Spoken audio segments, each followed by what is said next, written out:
Assalamualaikum warahmatullahi wabarakatuh.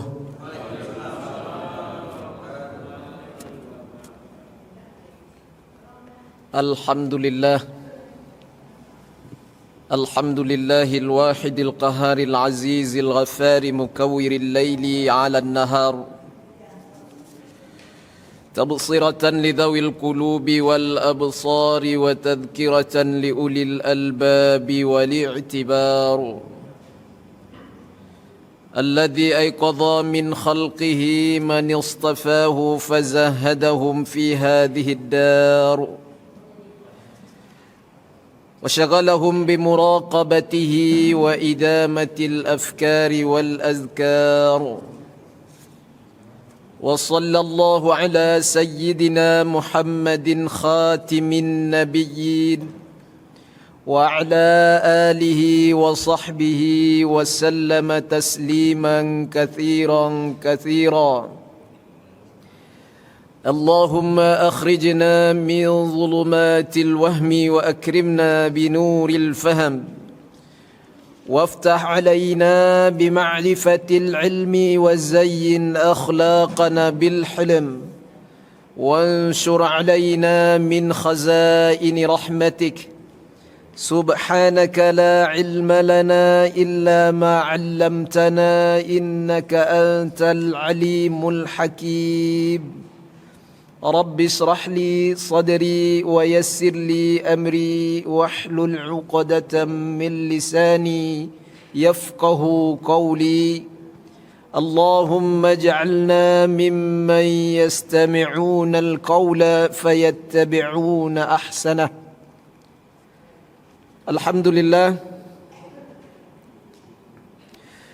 kita senantiasa bersyukur kepada Allah Subhanahu wa taala atas limpahan dan kemurahan darinya sehingga kita masih diberikan kesehatan, kesempatan, hidayah dan taufik untuk dapat kembali beristiqamah di dalam menjalankan ibadah kepada Allah Subhanahu wa taala. Alhamdulillah, baru saja kita selesai melaksanakan salat fardu subuh berjamaah, kemudian dapat pula meluangkan waktu untuk duduk di majlis yang mulia ini, majlisul ilmi, majlis yang dibangga-banggakan oleh Allah Subhanahu wa taala bersama para malaikatnya. Mudah-mudahan setiap langkah kaki dan ayunan tangan, setiap niat dan amal yang salih selalu menjadi nilai yang istimewa, pahala yang berlipat ganda di sisi Allah Subhanahu wa taala. Amin ya rabbal alamin. Bersalawat dan salam tak lupa kita ucapkan kepada junjungan alam, Nabi yang agung, Rasul yang mulia, baginda Muhammad sallallahu alaihi wasallam, dengan mengucapkan Allahumma salli ala sayyidina Muhammad wa ala ali sayyidina Muhammad. Assalamu alayka ya Rasulullah, assalamu alayka ya Habiballah. Mudah-mudahan dengan senantiasanya kita bersalawat dan salam kepada beliau serta qudwah dan uswah, mengikuti dan menteladani sunnah-sunnahnya, insya-Allah kelak kita mendapatkan syafaatnya, syafaatul uzma, yaitu syafaat yang kita nanti-nantikan pada suatu hari yang mana tiada seorang nabi pun yang dapat memberikan syafaat kecuali syafaat yang datang melalui baginda Muhammad sallallahu alaihi wasallam. Hadirin wal hadirat, Bapak Ibu jamaah salat fardu subuh Masjid Al-Muawanah yang insya-Allah kita semua senantiasa di dalam hifazah penjagaannya Allah Subhanahu wa taala. Alhamdulillah, pada kesempatan di pertemuan yang mulia ini kita melanjutkan kembali kajian fikih ibadah, masih seputar salat ya, khusus di dalam madhab Imam Asy-Syafi'i. Pada kesempatan di pertemuan yang telah lalu kita telah membahas tentang sunnat-sunnat ab'ad dan hayat di dalam salat itu. Kemudian selanjutnya, ya, pada kesempatan kali ini kita masuk pada pembahasan tentang sunanus salati qabla ad-dukhuli fiha, yaitu perkara-perkara yang sunnah, ya, sebelum mengerjakan salat.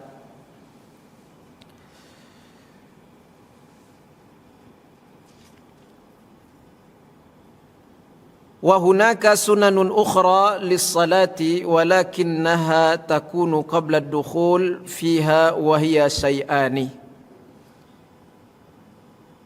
Jadi Bapak Ibu, ayah bunda yang dimuliakan oleh Allah Subhanahu wa taala, ada dua perkara, ya, yang menjadi sunnah sebelum kita masuk, ya, atau sebelum kita mengerjakan salat itu. Wahia syai'ani, ya, ada dua perkara. Yang pertama yaitu melaksanakan azan, ya, kemudian iqamah. Al-azan, ya, sebelum kita masuk pada pembahasan tentang hukum ataupun lafaz, ya, tentang azan ini, sebaiknya kita pahami terlebih dahulu tentang definisi, ya, ta'rif apa itu azan. Jadi azan, ya, azanun, ini berarti pemberitahuan. Itu di dalam bahasa, ya. Azan itu artinya pemberitahuan, ya.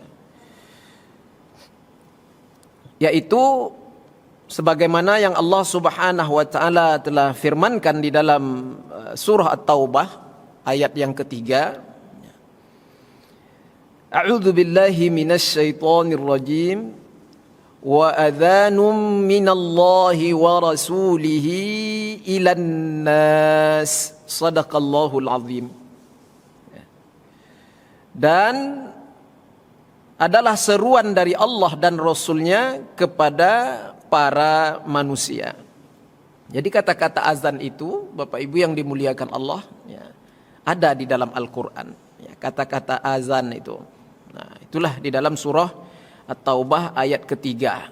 Menurut bahasa berarti, ya, azan itu sendiri adalah pemberitahuan, ya, atau seruan, ya. Baik. Adapun makna azan di dalam istilah, ini menurut ulama al-fuqaha, para ulama fikih, ya. Azan itu adalah panggilan atau seruan yang menandai masuknya waktu solat yang 5 waktu. Ini Bapak Ibu, dengan lafaz yang tertentu, menurut istilah. Jadi Bapak Ibu yang dimuliakan Allah, kemudian sedikit kita membahas tentang azan, ya, yaitu hukumnya, ya. Hukum mengumandangkan azan itu, ya, yaitu tentunya untuk memberi tanda bahwasanya telah masuknya waktu sholat. Jadi para ulama di dalam hal ini berselisih pendapat, ya, tentang hukum azan ini. Ya, ada juga apa ikhtilafnya masalah azan ini, masalah hukum azan itu. Perbedaan di antara ulama tentang hukum mengumandangkan azan itu. Ada yang mengatakan sunnah muakkadah, sunat muakkad, ya, sunat yang dikuatkan. Jadi intinya azan itu tak wajib, ya. Nah, ada yang mengatakan hukumnya sunnah muakkad, ya, sunnah yang dikuatkan. Nah, kalau bisa waktu kita mendirikan sholat itu azanlah terlebih dahulu. Nah, itu maksudnya. Ini terkadang Bapak Ibu yang dimuliakan Allah Subhanahu wa taala, banyak terjadi di mana-mana, ya, di masjid-masjid yang mengadakan kajian-kajian, kebanyakannya ya maghrib menjelang isya, itulah kajian-kajian maghrib menjelang isya itu. Jadi ustadz ini mungkin agak panjang ceramahnya, tausiahnya, lewatlah waktu di luar sana orang dah azan isya. Ini kan kebanyakan nih Pak, malam-malam tuh maghrib ke isya kan, kajian maghrib ke isya itu. Nah, jadi Bapak Ibu yang dimuliakan Allah Subhanahu wa taala, Umpamanya terlewatlah 5 menit. Berapalah 5 menit tuh Bapak Ibu? Ya. Kajian ini apalagi kajiannya fikih pula kan. Fikih solat apa segala macamnya. Enggak masalah itu. Ya, itu enggak melalaikan waktu tuh Pak. Itu tak melalaikan waktu. Yang melalaikan waktu itu azannya sudah terlewat waktunya, artinya sudah masuk waktu azan, dia masih melengah-lengah juga lagi di kedai kopi. Itu yang dinamakan melalaikan waktu. Ya, ini kajian, apalagi kajiannya fikih pula. Ya, ya ilmu-ilmu yang bersifat fardu ain lah, kan dah saya sampaikan kemarin kan, yang wajib kita belajar. Jadi terlewatlah waktu azan tuh 5 menit atau 7 menit ya, atau 10 menit, kan begitu. Kemudian lah selesai pengajian langsung iqamah Bapak Ibu. Ini banyak nih jadinya. Tak ada masalah itu, azan aja lah. Kalau bisa jangan ditinggalkan. Ya, azan lah. Cuman ya kan agak aneh juga ya kan. Kalau orang yang tidak ngerti di luar sana bahwasanya kita mengadakan pengajian ya kan. Loh, itu azan kok udah lewat 10 menit di sana itu. Kan begitu. Pindah ya, tidak masalah lah. Tidak masalah sebenarnya. Azan aja lah dulu. Itu sunat muakkad, sunat yang dikuatkan Bapak Ibu yang dimuliakan Allah Subhanahu wa taala. Namun pendapat yang lebih kuat di dalam masalah ini Bapak Ibu yang dimuliakan Allah Subhanahu wa taala, yaitu yang mengatakan hukum azan itu adalah fardu kifayah. Ada juga ya. Pendapat yang kuat dikatakan azan itu hukumnya fardu kifayah. Jadi kalaulah azan, ini apalagi masjid dekat-dekatnya Pak, yang di sana sudah azan, sini tak perlu azan lagi. Ya. Bapak Ibu yang dimuliakan Allah Subhanahu wa taala. Itu ya. Itu fardu kifayah itu. Jadi Bapak Ibu yang dimuliakan oleh Allah Subhanahu wa taala, akan tetapi perlu diingat ya, hukum azan ini hanya berlaku pada kaum Adam laki-laki, solat jamaah ya. Apabila didirikan oleh sekelompok jamaah laki-laki, ya, ada juga perempuan, maka di dalam hal ini Bapak Ibu berlakulah hukum ini sunat muakkad atau fardu kifayah tadi itu. Tapi kalau sesama perempuan tak ada jamaah laki-laki, ibu sama ibu aja mau buat solat jamaah, boleh azan. Ada pendapat juga yang mengatakan boleh azan tapi sekedar terdengar oleh dia-dia aja, kelompok atau jamaah perempuan itu aja. Jangan sampai lantang suaranya terdengar oleh kaum ajnabi, ya, para lelaki. Itu nih Bapak Ibu yang dimuliakan Allah Subhanahu wa taala. Boleh ya. Atau iqamah yang dimaksudkan juga, ya, iqamahnya. Ya, Bapak Ibu yang dimuliakan oleh Allah Subhanahu wa taala. Ya. Adapun mengenai hukum azan selain untuk solat, menandai waktu masuknya solat, ada seperti azan untuk apa Pak Ibu? Azan untuk bayi. Itu kan selain untuk solat tuh Pak. Selain untuk menandakan masuknya waktu solat, apalagi azan yang dikumandangkan untuk bayi yang baru lahir itu. Apa hukumnya? Ya Pak Ibu yang dimuliakan Allah Subhanahu wa taala. Jadi di dalam hal ini pun berbeda pendapat di antara ulama. Mayoritas ulama, kebanyakan para ulama seperti dalam kalangan ulama mazhab Hanafi, kemudian dalam kalangan mazhab Imam Hambali, Syafi'i menyatakan hukum mengazankan bayi yang baru lahir itu adalah sunnah. 3 mazhab. Ya. Itu perhatilah mayoritas tuh Pak, kebanyakan itu. Ya. Mazhab Hanafi, Hambali, Syafi'i itu sunnah. Sunnah hukumnya mengazankan bayi yang baru lahir itu. Adapun mazhab Imam Malik, ya, mazhab Maliki itu mengumandangkan azan untuk bayi hukumnya adalah makruh. Ya Bapak Ibu yang dimuliakan Allah Subhanahu wa taala. Jadi kalau ada nanti tetangga kita, saya enggak mau azan untuk bayi, kenapa? Ya saya ngajinya dari dulu bahwasanya hukum mengazankan bayi yang baru lahir ini makruh. Saya mengikut pendapat Imam Malik katanya kan. Udah jangan kita berkelahi pula. Ya. Kita di sini dari kecil nenek moyang kita diajarkan azan untuk bayi yang baru lahir. Iya, itu betul. Itu pendapat kebanyakan para ulama. Ustaz cenderungnya Ustaz, saya tentu mengikut kebanyakan para ulama. Ya, sunnah untuk memperdengarkan kalimah thayyibah. Ya, di awal-awal dia dilahirkan itu. Ya, Keluar dia di alam dunia ya Bapak Ibu, kita perkenalkan terlebih dahulu kalimat thayyibah itu. Kalimat syahadat itu. Itu. Jadi itulah kalimat yang pertama sekali dia dengarkan. Kan bagus itu Bapak Ibu. Itu Bapak Ibu yang dimuliakan Allah SWT. Apa alasan yang menyatakan makruh? Tentu ada hadisnya, ada hujah-hujah argumennya, ya. Ada Bapak Ibu yang dimuliakan Allah Subhanahu wa taala. Nah, kita ikut mazhab Imam Syafi'i, sunnah itu mengazankan bayi yang baru dilahirkan itu Syafi'i. Hambali juga, bahkan imam mazhab yang paling tua, yang paling senior, ya, Imam Hanafi. Malik surang tuh Pak. Mazhab Maliki kebanyakan, ya, para ulama mazhab Maliki menyatakan makruh. Jadi kalau ada yang bilang azan untuk bayi itu makruh, itulah dia Maliki. Nah, Pak Ibu yang dimuliakan oleh Allah Subhanahu wa taala. Nah, itu, ya. Itu ada juga orang azan untuk orang yang kesurupan, gimana tuh Pak Ustaz? Enggak masalah. Allah sudah. Ada enggak Bapak Ibu? Orang kesurupan diazan kan? Itu ada Bapak Ibu. Karena mujarrab juga tuh Bapak Ibu, mujarrab. Kalau orang kerasukan hantu, masuk jin, apa segala macamnya itu, ya. Tapi kebanyakan Bapak Ibu, ya, yang kesurupan itu kebanyakannya bukan dikarenakan jin. Kebanyakannya, bukan saya menyatakan tidak ada jin yang masuk ke dalam tubuh manusia, tidak, memang ada. Jadi bukan saya menafikan bahwasanya jin itu bisa masuk ke dalam diri manusia. Bukan saya menafikan bahwasanya ada orang yang kesurupan dengan jin itu. Bukan, saya tak menafikan itu ada, tapi tak banyak. Jadi yang banyak kesurupan hilang akal, tak tentu arah itu kebanyakan stres itu. Ya, depresi. Itu Bapak Ibu yang dimuliakan Allah Subhanahu wa taala. Ada juga yang kumat lambungnya Bapak Ibu, penyakit emahnya terlalu parah, bisa juga kayak gitu. Ya, jadi hilang kontrol, hilang kesadaran seperti itu ada. Adapun yang dikarenakan jin itu sangat sedikit. Ya, sedikit saja. Kalau sihir santet Pak Ustaz, itu ada tuh. Itu ada itu. Jangan kita bilang tidak ada pula. Kau percaya aja sama sihir sama santet. Ada. Nabi aja kena kok. Nanti Bapak baca tuh surah Al-Falaq, tafsirnya, asbabun nuzulnya Al-Falaq itu.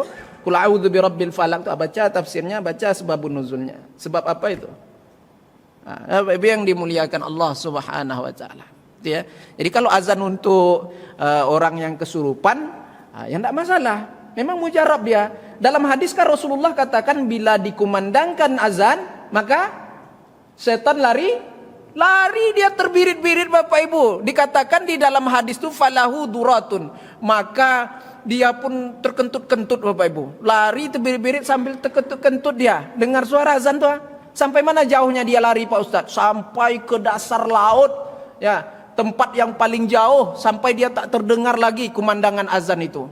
Baru stop dia lari Bapak Ibu. Kalau enggak lari terus lagi terdengar sama dia, lari dia terus tuh. Begitulah dahsyatnya tuh. Ya, takutnya iblis setan itu dengan azan tuh Bapak Ibu. Maka kalau ada orang kesurupan, azan di telinganya. Ya, enggak apa-apa, boleh. Ya. Ya Bapak Ibu yang dimuliakan Allah. Paling cepat tuh Bapak Ibu. Ini kalau ada azan kan telinga itu. Ya. Tapi kalau karena mah enggak masalah sama dia Bapak Ibu. Ya. Kalau kesurupannya gara-gara mah lambung, ada Pak Ibu, ada. Jadi kita azankan, kok enggak ngaruh Pak Ustadz? Ya, karena bukan jin yang masuk itu, bukan gangguan jin, jadi enggak ngaruh. Ya. Kalau memang jin pasti ngaruh itu. Ya. Bapak Ibu yang dimuliakan Allah Subhanahu wa taala. Jadi kita sebagai peruqyah ini mana tahu ada yang tukar ruqyah kan? Harus ngerti juga mana orang yang kesurupan betul-betul kesurupan karena jin, mana yang kena penyakit. Ini kawan ini kena lambung, hilang apa dia kan, kesadaran diri dia kan, ngigau-ngigau gitulah Pak, kesurupan gitu. Awak baca juga, ya kursi baca juga, azan juga, tapi kok ndak ngaruh ya katanya. Baby yang dimuliakan Allah Subhanahu. Ndak mantap tukang ruqyah ni dah kata awak kan. Awak pun lah ikut bodoh pula Bapak Ibu yang dimuliakan Allah. Ndak semuanya gara-gara jin itu. Nah, Bapak Ibu yang dimuliakan Allah Subhanahu wa taala.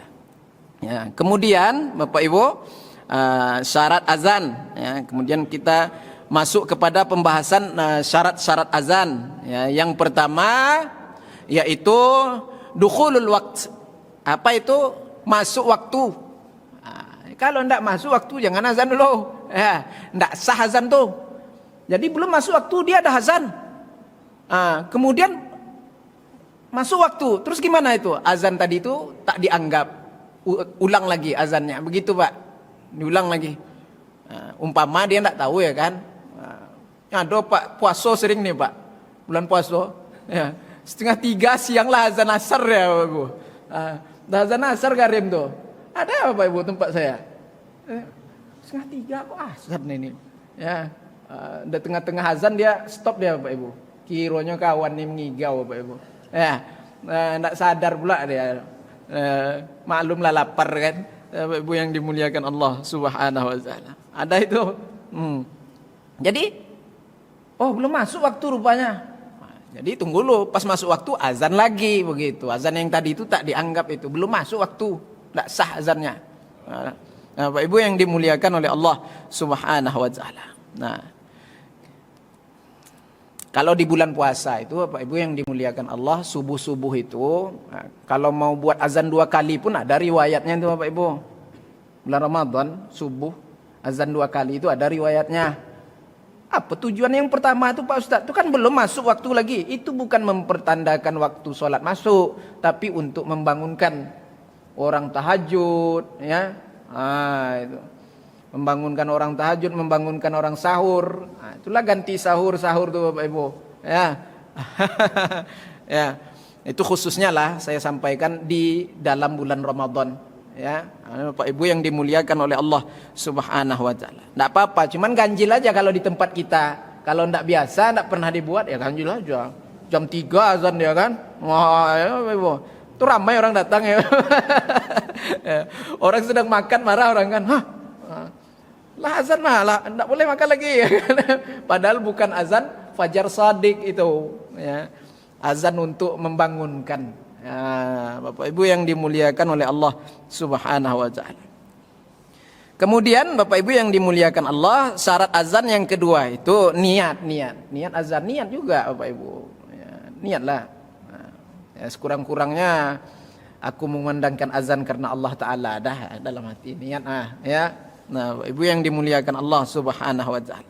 Kemudian dikumandangkan azan itu dengan bahasa Arab. Nah, ini menurut sebagian ulama tidak sah azan jika menggunakan dengan bahasa daerahnya, bahasa kampung. Itu Allah Maha Besar, Allah Maha Besar. Itu Bapak Ibu yang dimuliakan Allah Subhanahu wa taala. Datang pula sumber apa? Allah nan gadang, gitu kan? Enggak boleh enggak Bapak Ibu yang dimuliakan Allah. Enggak sah azannya itu. Ya. Ini menurut sebagian ulama ya tidak sah jika menggunakan bahasa selain bahasa Arab. Di antara ulama yang berpendapat demikian adalah ulama yang bermazhab Hanafi ya, atau mazhab Hanafi, Hambali dan Imam Syafi'i ya.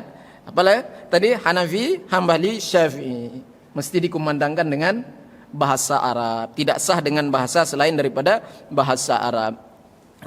Jadi Maliki Bapak Ibu, mazhab Maliki ada tuh pendapat yang membolehkan tuh Bapak Ibu di dalam mazhab Maliki. Nya 3 mazhab ya, Hanafi, Hambali, Syafi'i mesti bahasa Arab. Adapun Maliki ada pendapat yang mengatakan dalam mazhab Maliki boleh dengan bahasa dia. Bapak Ibu yang dimuliakan Allah Subhanahu wa taala. Kemudian selanjutnya syarat azan selanjutnya adalah tidak ada lahan dalam pengucapan lafaz azan yang dapat merubah makna. Lahan itu bahasa Arab tuh Bapak Ibu, artinya perubahan makna. Enggak boleh. Jadi ketika azan kalau ada makna-maknanya yang rusak karena kita rubah huruf azan itu, ya kalimat azan itu, maka tidak sah azannya. Ini Bapak Ibu yang dimuliakan Allah Subhanahu wa taala. Ini penting ini.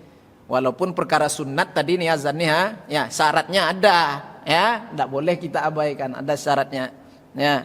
Bapak Ibu yang dimuliakan Allah, jangan sampai merubah makna. Apa contohnya Bapak Ibu? Bapak Ibu yang dimuliakan Allah Subhanahu wa taala, banyaklah ya. Allahu akbar, Allahu akbar. Jangan Allah Allahu Akbar. Allahu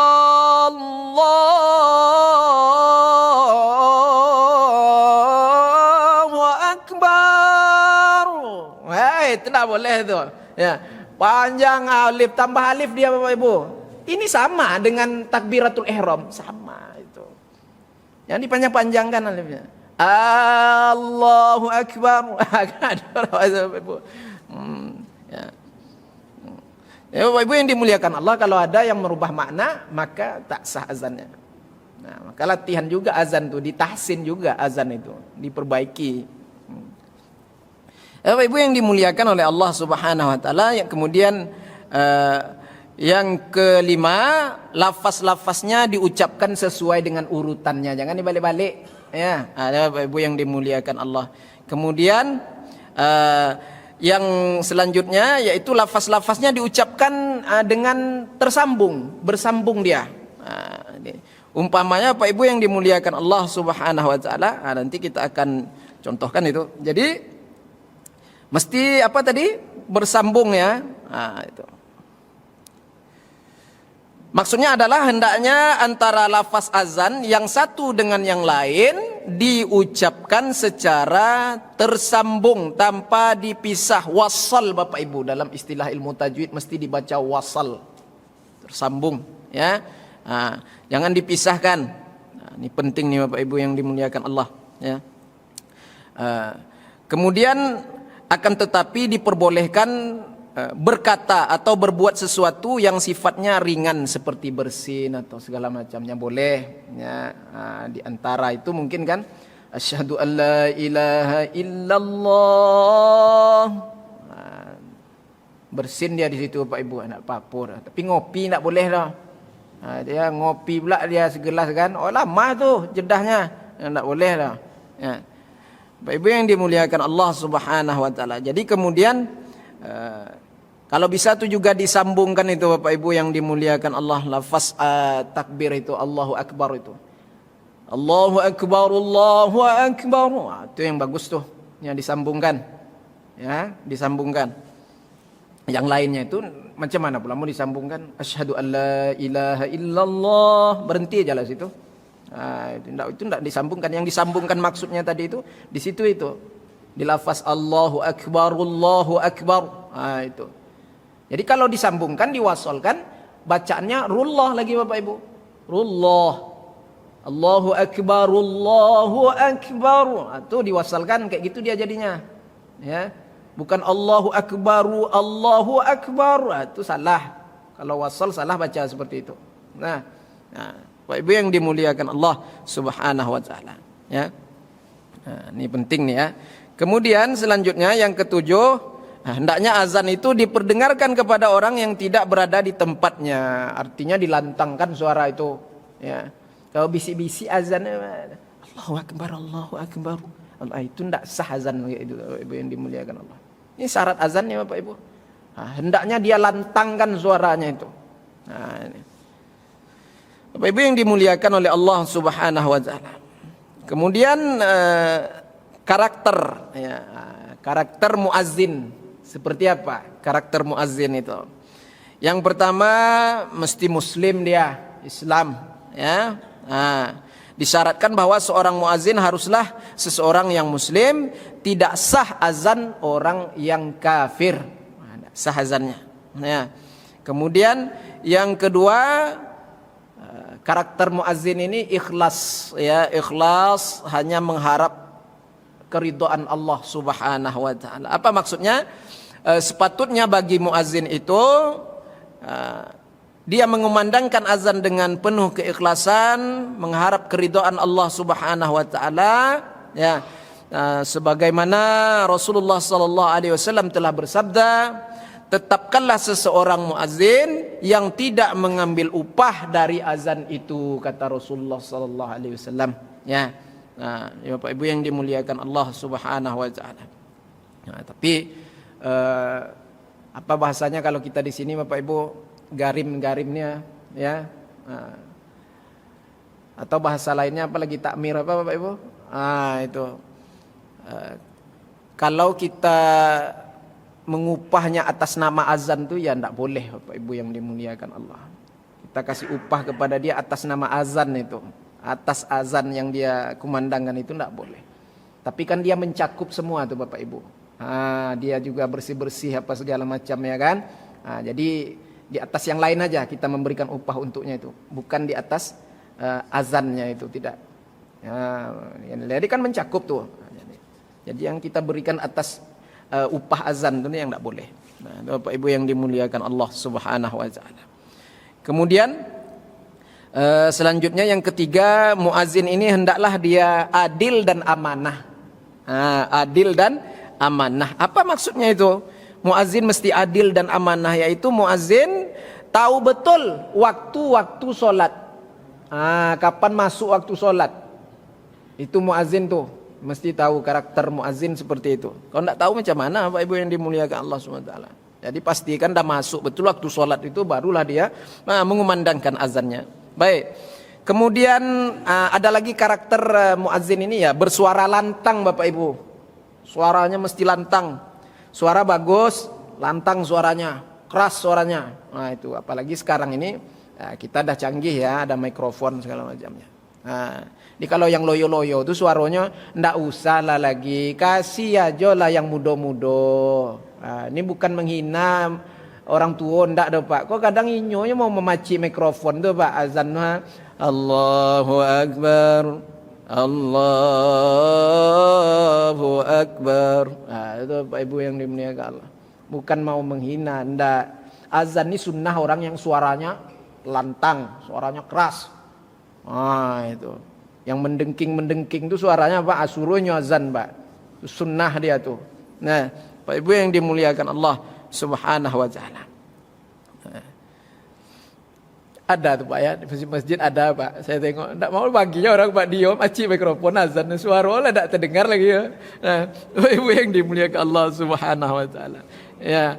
Nah, itu ya karakter muazin ya. Karakter muazin ya. Banyak lagi lah Bapak Ibu yang dimuliakan oleh Allah Subhanahu wa taala.